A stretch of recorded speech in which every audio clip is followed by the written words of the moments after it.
Super Saravana stores. Minnambalam நேயர்களுக்கு வணக்கம். நான் விஷால் புலிவர். இன்றைய நேர்காணலில் நம்மோடு இணைந்திருக்கிறார் மூத்த பத்திரிகையாளர் திரு கோட்டீஸ்வரன் அவர்கள். வணக்கம் சார். வணக்கம். நேயர்களுக்கு அன்பு வணக்கம் சார். திமுக கூட்டணி நம்ம பார்த்தோம்னா 22ஆம் தேதி அன்னைக்கு இந்த தொகுதி பங்கீடு தொடர்பாக ஒரு குழு அவங்க அமைச்சிருந்தாங்க. பட் காங்கிரஸுக்கு இன்னும் அழைப்பு வரல அப்படின்னு நம்ம எதிர்பார்க்கிற சூழல்ல இன்னைக்கு அவங்கள கூப்பிடுறதா சொல்றாங்க. பட் கிரீஷ் ஜோடங்கர் அவர்கள் தாவேக்கா எங்களை கூட்டணிக்கு அழைச்சாங்க அப்படின்ற ஒரு விஷயத்த நியூ இந்தியன் எக்ஸ்பிரஸ் பத்திரிகையில ஒரு பேட்டியாகவும் கொடுத்திருந்தாரு. ஆனால் அவர் பேசுறதே அவருடைய தனிப்பட்ட கருத்து அப்படின்னு சொல்லி மாநில தலைவர் செல்வ பெருந்தகை அவர்கள் சொல்றாங்க. ஸோ கூட்டணி தொடர்பாக ஒரு பேச்சுவார்த்தை போயிட்டு இருக்கு. பட் இந்த இடையில இதற்கான சலசலப்புகள் ஒரு பக்கம் போயிட்டு இருக்குதா நம்ம எப்படி பாக்குறது? காங்கிரஸ் என்ன செய்தியை சொல்ல வருது சார்? வியாபார யுக்தி. மேல பேசுறவங்க பேசிட்டு இருப்பாங்க, கீழே சத்தம் போட்டா கொஞ்சம் சீட்டு கூட வாங்கலாம். இப்போ அவங்களோட பயம் அதிகமாயிட்டே போகும் காங்கிரஸ். ஆமா, இப்போ நியூ இந்தியன் எக்ஸ்பிரஸ்க்கு பேட்டி கொடுத்தாங்க. அடுத்து Hindu, Times of India, Deccan Chronicle, Deccan Herald, என்னென்ன பேப்பர் இருக்கோ எல்லாத்துலேயுமே பேட்டி கொடுப்பாங்க.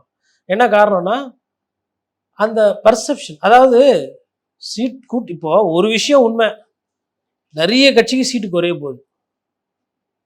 இப்போ இப்போ ஓபிஎஸும் உள்ளே வந்திருக்கிறாரு, 3 சீட்டு குறைய போகுது. அது ஒருவேளை இப்போ ஓபிஎஸ் கட்சியில் இணைஞ்சிட்டதுனால அது கட்சி சீட்டாக பார்த்துக்கலாம், அது ஓகே, பெரிய இது பண்ணாது. பட் ஐயப்பனை எதிர்த்து அங்கே திமுகவில் நின்றுப்பார்ல ஒருத்தர், அவருக்கு சீட்டு போச்சு. அப்போது அந்த அந்த லோக்கல் உள்ளூர் கட்சிக்காரர்களுக்கு அந்த எண்ணிக்கை குறையும். மற்றபடி டிஎம்டிகே சேர்ந்ததும் ஆகட்டும், இல்லை மக்கள் நீதி மையம் இருக்கிறதுனால அவங்களுக்கு சீட்டு என்பது குறைய தான் போகுது. நிறைய கட்சிகள் குறையும். இப்போ காங்கிரஸ் கிட்டேயுமே என்ன சொல்லுவாங்க பாருங்க, 3 முறை முதலமைச்சராக இருந்தவரையே நாங்கள் சேர்த்துருக்கோம், கட்சிக்குள்ளேயே சேர்த்துட்டோம், கூட்டணி கூட கிடையாது, கட்சிக்குள்ளேயே சேர்த்துட்டோம். அப்படி இருக்கும்போது இந்த 25 சீட்டெல்லாம் கேட்டுக்கலாம் அடம்பு குறைக்கிறது. சார் நீங்க சொல்றது 25 கம்மியாகும்ன்றீங்களா? ஜாஸ்திங்க அவங்களுக்கு. எதுக்குங்க 25 சீட்டு? அவங்களுக்கு என்ன பண்ணாங்க அவங்க? ஏன் இந்த ஓபிஎஸ் அவங்க பேசி கூட்டணின்னு வந்திருக்கலாம்ல? திமுக கூட்டணி பலப்படுத்துகிற வேலை தானே பண்ணணும். கட்சியை அப்புறமா பலப்படுத்திக்கலாம். காங்கிரஸ் கட்சியை தேசிய முற்போக்கு கூட்டணி எதிர்க்கணும், அதுதான் இந்திய கூட்டணியோட நோக்கம். இந்திய கூட்டணியில் 2வது பெரிய கட்சியாவோ இல்லை 2வது அதிகமாக சீட்டை வாங்கிட்டு போகிற ஒரு மிகப்பெரிய தேசிய கட்சியை நீங்கள் என்ன சார் பண்ணீங்க? எதுவுமே பண்ணாமலையா சார் திமுக அவ்வளோ சீட்டு அள்ளி கொடுக்குறாங்க? எங்கே அள்ளி கொடுத்தாங்க? 25 சீட்டு கொடுத்தாங்க, அள்ளிலாம் கொடுக்க மாட்டாங்க. அள்ளி கொடுத்து தோத்து போகிறதுக்கா? 25 2வது எண்ணிக்கை அவங்க தானே, அப்ப எந்த லாபமும் இல்லாம அதுவே ஜாஸ்தி தான். இந்த வாட்டி அதையும் குறைப்புக்கிறது முயற்சி பண்ணுவாங்க. கூட கொடுத்தாங்கன்னா அது, அதாவது நிறைய ஒரு சைடு இவ்வளோ பேரை உள்ள சேர்த்துக்கின்னு நீங்க திமுக சீட்டையும் குறைச்சிக்கிட்டு காங்கிரஸ் மாதிரி கட்சிகளாக நீங்க நிறைய சீட்டு கொடுக்குறீங்கன்னா அது கிட்டத்தட்ட இவ்வளோ பெரிய கூட்டணி அமைச்சது பெரிய பிரயோஜனம் இருக்காது. கூட்டணி அமைக்கிறது முக்கியம் இல்லை, கூட்டணி கட்சிகளுக்கு எவ்வளவு கம்மியா சீட்டு கொடுக்குறீங்களோ அதுதான் உங்களுக்கு நல்லது. உதயசூரியன் அதிக இடத்துல போட்டியிடணும், அது வாய்ப்பு இருக்கா சார் இந்த தடவை? அது இந்த வாட்டி குறையும், ஒரு 15 சீட்டுனா குறையும், வாய்ப்பு கம்மி. 150 அப்படி அந்த ரேஞ்சில தான் போகும். 150 நின்னாங்கன்னா தூத்து போயிடும். 150 நின்னாங்கன்னா தூத்து போயிடும். 175 நிக்கணும் திமுக, அப்போ வெற்றி பெறத்துக்கு வாய்ப்பு. கடந்த முறை 183 அந்த இதுல தான் ரேஞ்ச். கடந்த முறையில நிறைய கட்சிகள் கிடையாது, இந்த வாட்டி புது கட்சிகள் அந்த அர்த்தத்துல சொல்ல 170ன்றதே பாசிபிளான்னு நான் கேட்கிறேன். இல்லை, அவங்க ட்ரை பண்ணணும், அதை ட்ரை பண்ணுவாங்க. ஏன் 150 நிற்கிறீங்க, நிற்கக்கூடாது அப்படின்னா 150 தான் திமுக உதயசூரியன் நிற்கிதுன்னா, ஒருவேளை 110 சீட்டு வருது திமுக, 150 சீட்டு நின்று 110 ஜெயிக்கிறதுன்றது நல்ல இது. காங்கிரஸ் கட்சிக்காரர்கள் நிறைய பேர் விளப்புவோட தன்மையை நம்ம மற்ற மாநிலத்தில் பார்த்துருக்கோம். ஆனால் இது தமிழ்நாடு சார், அதெல்லாம் சொல்லிக்கலாம் தமிழ்நாடுன்ட்டுன்னு. இன்னைக்கு அண்ணாமலை பேசுறதுக்கும் மாணிக்கம் தாக்கூர் பேசுறதுக்கும் என்னங்க பெரிய வித்தியாசம் இருக்கு? அண்ணாமலை திமுகவா பாதிக்கிறாரு, எதிரில இருந்து பாதிக்கிறாரு. மாணிக்கம் தாக்கூர் உள்ள இருந்து இல்ல பாதிக்கிறாரு. அவர் கட்சியை வளர்க்கறதுக்காக பேசுறாரு. கட்சியை வளர்க்கல, கூட்டணியை பலவீனப்படுத்திட்டு இருக்கீங்க, அதுதான் உண்மை, அதான் யதார்த்தமான உண்மை. இவர் ஒவ்வொரு நாளும் யார் வந்தாலும் பரவாயில்ல, எதையோ வந்தவங்களை சேர்த்துக்கிட்டு கூட்டணியை பலப்படுத்துற வேலையை முதல்வர் ஸ்டாலின் பண்ணிட்டு இருக்காரு. இப்போ இதுக்கு பிறகும் காங்கிரஸ் வெளியில போகுதுனாலும் அந்த பர்செப்ஷன்ல பெருசா அடி வாங்காது திமுக. ஓகே, ஓபிஎஸ் வந்திருக்கிறாரு, இவங்க வந்திருக்காங்க, டிஎம்டிகே உள்ள வந்திருக்கிறாங்க, அதுக்கப்புறமா கமல் இருக்கிறாங்க அப்படின்னும்பொழுது அவங்க பர்செப்ஷனில் அதை ஹேண்டில் பண்ண ட்ரை பண்ணுவாங்க. ஒரு கட்சி தான் வெளியில் போச்சுன்ற மாதிரி. இன்னொன்று மேபி காங்கிரஸ் போயிடுச்சுன்னா மற்ற சின்ன கட்சிகள்லாம் குஷி ஆகிடுவாங்க. விசிகா, சிபிஐ, சிபிஎம்லாம் ஓய்ஞ்சுதுப்பா தலைவலி, எங்களுக்கு ஒரு 2 சீட்டு கொடுங்க பரவாயில்ல அப்படின்னு சந்தோஷமாக வாங்கிட்டு போயிடுவாங்க. அதுவும் நடக்கிறதுக்கு வாய்ப்பு இருக்குது. ஆனால் எனக்கு பொறுத்தவரை என்னன்னா காங்கிரஸ் அந்த கூட்டணியில் தான் இருப்பாங்க.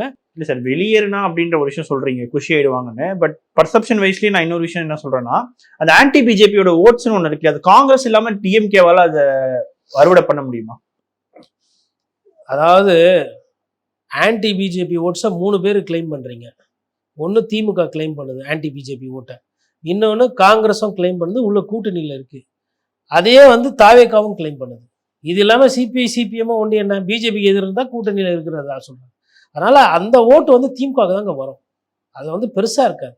காங்கிரஸ் போகிறதுனால ஒரு சில மாவட்டங்களில் மாறும்.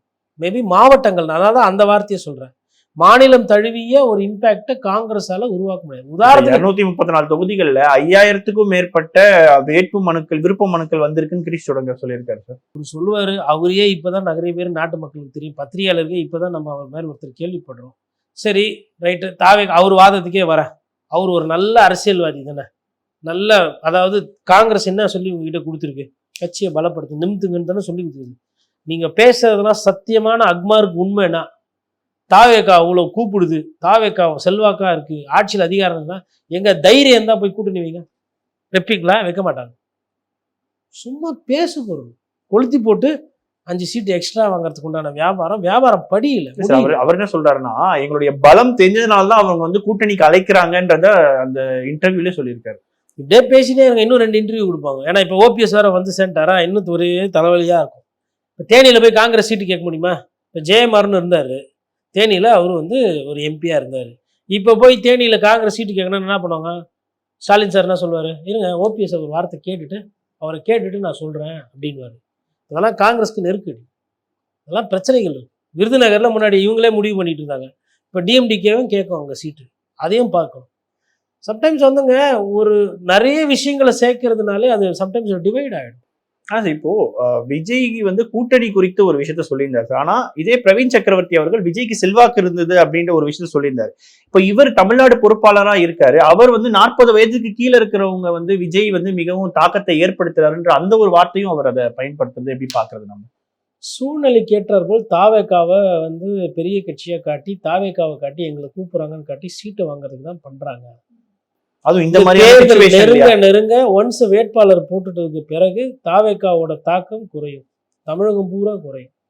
எங்கெல்லாம் இந்த சிறுவர்கள் சின்ன பசங்கள்லாம் வந்து டிக்டாக் ரீல்ஸ் எல்லாம் போட்டு நகரங்கள்ல அது இருக்கும், கிராமங்கள்ல சுத்தமாக தாக்கம் என்பது இருக்காது. வயது அதிகமானவர்கள், அரசியல் தெரிந்தவர்கள்கிட்டே தாவேக்காவோட தாக்கம் இருக்காது. அதனால் தாவேக்கா வந்து ரேஸில் இருக்குன்னு ஊடகத்தில் எல்லாத்துலேயும் பேசும் பொருளாக இருக்கும். பிரவீன் சக்கரவர்த்தி, மாணிக்கம் தாக்கூர் போன்றவர்கள்லாம் பேசுவாங்க, ஜனநாயகத்துக்கு வாழ்த்து எல்லாம் சொல்லுவாங்க, அதெல்லாம் இருக்கும். வேட்பாளர் தேர்வு இறுதி பட்டியல் போட்டோம்னா நிறைய இடத்துல தாவேக்கா வேட்பாளர் போடுறதுக்கே கஷ்டப்படுவாங்க.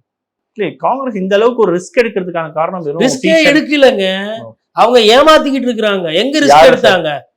திமுகவை ஏமாத்துறதுக்கு முயற்சி பண்றாங்க. இவங்களுக்கு தெரியல திமுக இவங்களோட புத்திசாலியான கட்சின்றது அவங்களுக்கு தெரியாது. ஆல்ரெடி நிறைய வாட்டி தோத்து இருக்கிறீங்க. இன்னைக்கு திமுக பார்த்து உங்களுக்கு என்ன கொடுக்குதோ, கமல் சார் போய் பேசுறாரு பிக்ஷாந்தேகி அப்படின்ற மாதிரி கேட்டு பெற இடத்துல தான் இருக்கிறீங்க. நீங்க உங்களால சேலஞ்ச் எல்லாம் பண்ண முடியாது. அதே மாதிரி பிஜேபி, இதையும் சொல்றேன், நான் பெரிய தேசிய கட்சி, கூட்டணி அப்படி வந்துட்டு அதிமுக போட்டு 50 சீட்டுன்னா கொடுக்கலாம் மாட்டாங்க. நான் நயனார் சொல்றேன் சார், 20 to 30 எம்எல்ஏக்கள் நாங்களும் அமைச்சர்கள் ஆவோம்னு சொல்லி சமீபத்தில் பேசியிருக்காரு. ஆசையா காசா பணமா பேசுங்க, நீங்க அதிகாரத்துல பங்கு கேளுங்க, நீங்க கேளுங்க. மக்களுக்கு கைக்கு எவ்வளோ போடணும்னு தெரியும், தாமரைக்கு எவ்வளோ போடணும்னு தெரியும். இறுதி எஜமானர்கள் மக்கள் தான். போன தேர்தலன்னா அப்படியே தூக்கி நிறைய போட்டாங்களா அள்ளி தாமரைக்கு? இல்லை இந்த தேர்தலில் அப்படியே கொத்தா போட்டுருவாங்களா? 30 சீட்டு நிற்கிறீங்கப்பா தாமரை, 30ல் 25 ஜெயிச்சிருவீங்க நீங்க. என்ன சொல்லுவ? அது அவங்க தொண்டர்களுக்கு சும்மா சந்தோஷமா வந்தவங்கள, நல்லா இருக்கீங்களா, காஃபி சாப்பிட்டீங்களா, சூப்பரா இருக்கீங்க, நல்லா வரீங்க, இப்படி ஒரு கான்ஃபிடென்ட்டா பேசணும் இல்லையா? இந்த மாதிரி கான்ஃபிடன்ஸ் ஸ்பீச், பெப்டாக் அது. ஆனா இந்த 2 தேசிய கட்சிகளும் சார் இந்த கூட்டணி ஆட்சியை நோக்கி நகர்த்துறாங்களா இந்த தேர்தலை? ஆசையை வெளிப்படுத்துறாங்க. அவங்க நகர்த்திட்டு தான் இருக்கிறாங்க பல வருஷமா, ஆனா அது நகர்றது இல்லை. ஆனா இந்த தேர்தல் ரொம்ப சீரியஸா, எந்த தேர்தலாம் ஒண்ணுதான், அதே 234 தொகுதி தான், அதே தமிழக வாக்காளர் தான். அது 5.5 கோடினாலும் சரி, 6.5 கோடினாலும் சரி. அவங்கள பொறுத்தவரையிலும் தேசிய கட்சிகள் நீங்க ஒன்றும் எதுவும் செங்குத்தா தூக்கி நட்டு வைக்கலைங்க. அவ்வளவு துரோகம் பண்ணிக்கிறீங்க. லைனா அடுக்கணும்னா ஈழ பிரச்சனை, இலங்கை தமிழ் பிரச்சனை, நிறைய பேர் மறந்துருப்பாங்க. வயசானவங்க மறந்துருக்க மாட்டாங்களா? இன்னைக்கு இருக்கிற சிறுவர்களுக்கு தெரியாமல் இருக்கலாம் அந்த காட்சிகள்லாம். ஒருவேளை சமூக வலைதளத்தில் வந்துன்னா காங்கிரஸோட நிலைமை என்ன? டிவிக்கே தெரியாது, பேச மாட்டாங்க, நட்பு சக்தி. நாம் தமிழர் கட்சி வேடிக்கை பார்த்துட்டு இருக்குமா? காங்கிரஸ் கட்சி ஓட்டு வாங்குறத அவங்க அடிக்க மாட்டாங்களா? சரி, அதிமுக காங்கிரஸ் பீரியடில் தான் நீட்டு வந்தது, நீட்டை ஒழிப்பேன்னாரு. நீட் இவங்களால தான் இருக்குது. இத்தனை பேர் நீட்டால் இறந்துருக்காங்கன்னா அது சும்மா இருக்குமா? பிரச்சாரம் பண்ண மாட்டாங்களா? இலங்கை தமிழர்கள் பிரச்சனை, கட்சித்தீவு கொடுத்த பிரச்சனை, அதெல்லாம் காங்கிரஸும் பிஜேபியும் ஒன்று தானே. அப்போ பிஜேபி வந்து அடிக்க மாட்டாங்களா? மெட்ரோ ரயிலுக்கு பணமே கொடுக்கல, பணமே கொடுக்குறதில்ல, கஜாக்கு கொடுக்கல, ஒக்கிக்கு கொடுக்கல, எதுக்குமே கொடுக்கலன்னு சொல்லிட்டு திமுக பிஜேபி அடிக்காதா, பிரச்சாரம் பண்ணாதா? அப்போ மக்கள்கிட்ட திமுக யாரு, அதிமுக யாரு, காங்கிரஸ் யாரு, பிஜேபி யாருன்னு மக்களுக்கு தெரியும். நம்ம தான் இந்த கூட்டணி கணக்கு என்பது ஒரு விஷயம். இந்த கடைசி அது எதுக்கு முக்கியம்னா 100% ஓட்டு, 100 பேர் ஓட்டு போடுறாங்கன்னா 60 பேர் அந்த 100 பேரில் முன்னாடி இந்த நேரம் முடிவு பண்ணியிருப்பாங்க.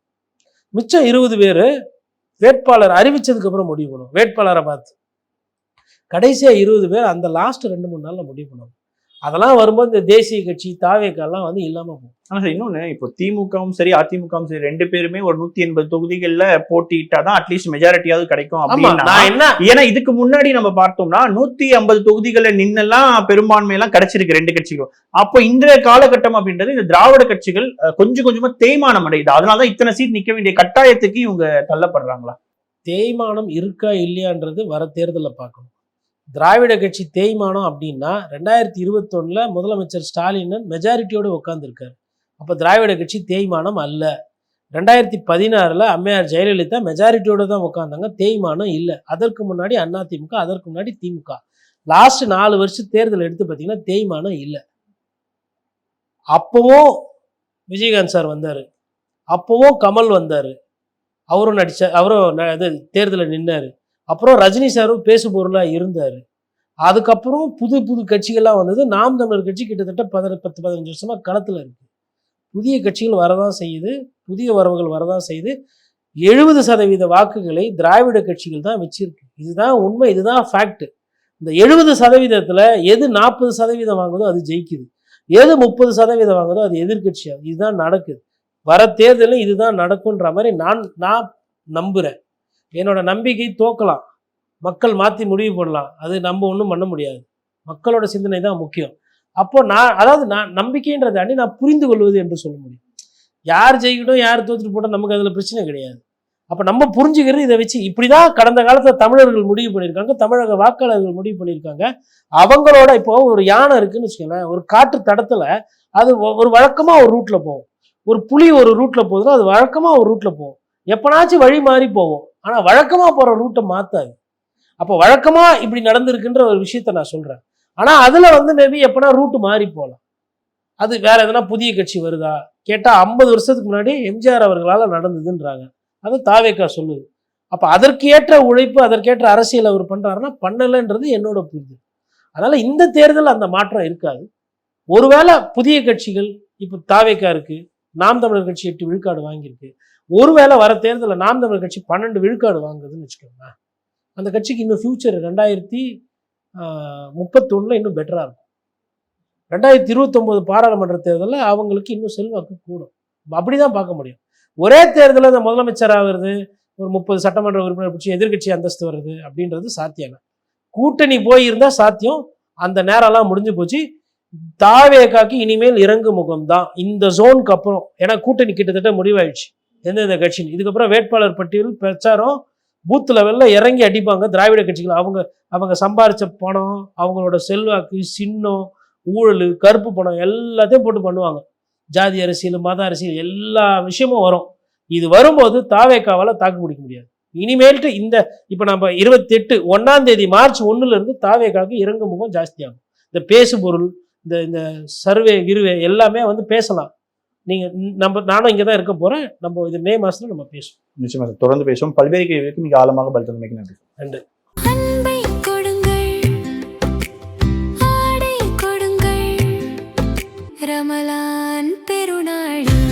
Super Saravana stores. மின்னம்பலம்.com தமிழின் முதல் மொபைல் பத்திரிகை.